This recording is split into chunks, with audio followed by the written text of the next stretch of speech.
بسم اللہ الرحمن الرحیم۔ السلام علیکم ورحمۃ اللہ وبرکاتہ۔ عابد راجہ چینل کی طرف سے آج میں اپنے دوستوں کو رسول اللہ صلی اللہ علیہ وآلہ وسلم کا ایک بہت ہی پیارا فرمان سناؤں گا۔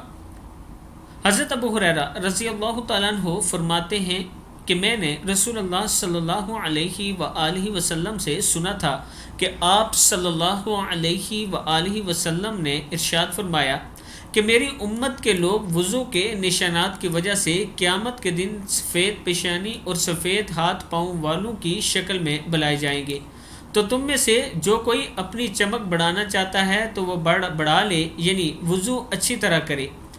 صحیح بخاری کی حدیث ہے کہ اگر آپ چاہتے ہیں کہ قیامت کے دن آپ کی پیشانی، ماتھا اور ہاتھ پاؤں چمکے سفیدی کی طرح یا سفید چمک ان میں آئے اور یہ چمک آپ بڑھانا چاہتے ہیں تو پھر اچھی طرح وضو کیا کریں۔